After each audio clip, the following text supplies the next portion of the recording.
Hey baby, remember me? It's been a long time. And I know I haven't been the man that I promised I'd be. But I'm working on it, baby. And if you can find it in your heart to forgive me, I promise you, I'll do better by you.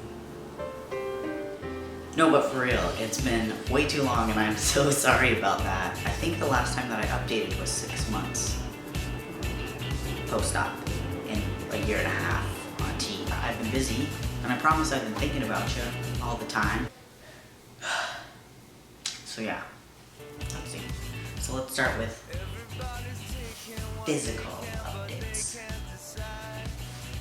Hair, so my chin hair exploded within the last couple months, and it is a lot, and it is dark, and it is lovely, but everything else is still taking a long time to fill in.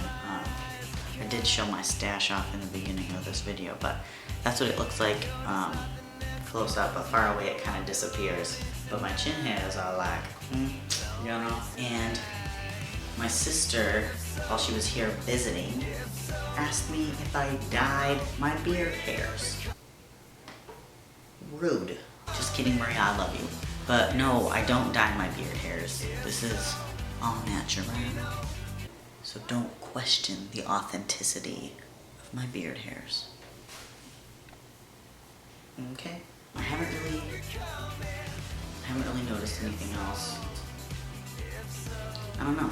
This is me. Do I look different than my last video?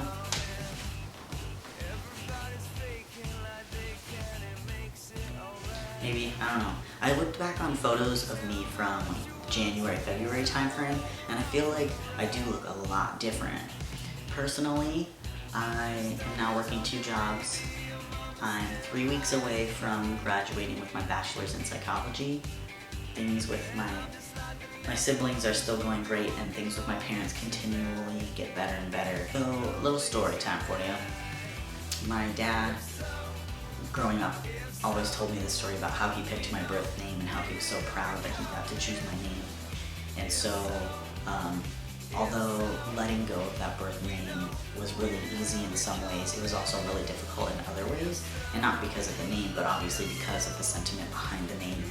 And so, ever since I started going by Ray, I always wanted to know if my dad could rename me, what he would pick. And I know what they would have had picked out for me had I been born a cis male. But I always was curious whether it would be different now, what name he would pick now. And I've never asked him, I never had the courage to ask him. And one day it was just eating at me so hard this past month, so I asked him, and it kind of took him off guard. And I told him he could take all the time he needed to answer that question, but he ended up just saying that he feels the name that I'm using now is something that remains very true in his mind for me. And so, yeah, it felt really good to ask that question. And maybe it wasn't the answer that I was looking for, but maybe I didn't really know what kind of answer I was looking for. But having an answer, nonetheless, is really calming to the nerves, and I can take the energy that I was putting towards that question into other things now, and it feels very good. Something else that started recently, when people call me sir, it really catches me off guard. Whenever people are like, sir, I won't answer right away. It takes me a second to be like, oh, they're talking to me. And I haven't really analyzed it very much. But yeah, this is like a recent thing within the last couple of months. Every time that a stranger, and I should point out a stranger, because if my friends call me sir, it doesn't really bother me, but strangers calling me sir, and maybe it has to do with what I perceive is their perception of me and my experiences, and it bothers me to hear them call me sir as if they know my past, or if they know the journey that I'm on. I guess it's been enlightening as far as social experiences that I go through now, and looking at them so much differently. Social interactions that to that person probably don't mean anything, but to me, they take on a new meaning, and it's just kind of interesting the way that I analyze those experiences now. And honestly, I think I overthink them now. On the topic of assumptions, that's another thing that's been eating me alive. As I've mentioned before, I work with a nonprofit called the Metro Trans Umbrella Group, and we work on creating a sense of community, advocacy, visibility, and education concerning the trans community here in St. Louis. And so I'm constantly interacting with people who are interested in being allies, and also trans people in the community who want to get more involved in those four things. And there are so many assumptions within the community. Shh, I'm busy. There are so many assumptions within the community as far as what a trans experience is, and the struggles that a trans person goes through, and how we just kind of generalize those things across the board. And I know I do it myself as well, and I want to work on that, because my truths are not necessarily everybody's truths, and it really hurts me to hear people talk about trans people as this generalized group that all goes through the same thing. And I think that that is so false, and that is so typical society to try to bring everybody's experiences into one shared journey and try to make it fit for everybody without, I don't know, kind of realizing that there are so many different types of journeys and struggles. And even though me and this other guy might have had top surgery, our top surgery journeys could have been very different, and we could have had very different struggles within that, or we could have not had any struggle with it at all.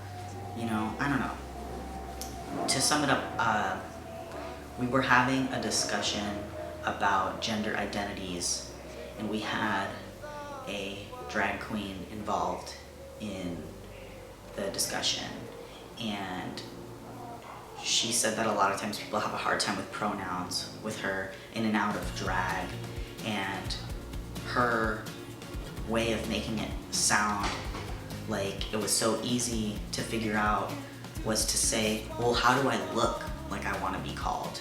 What does my expression tell you to call me?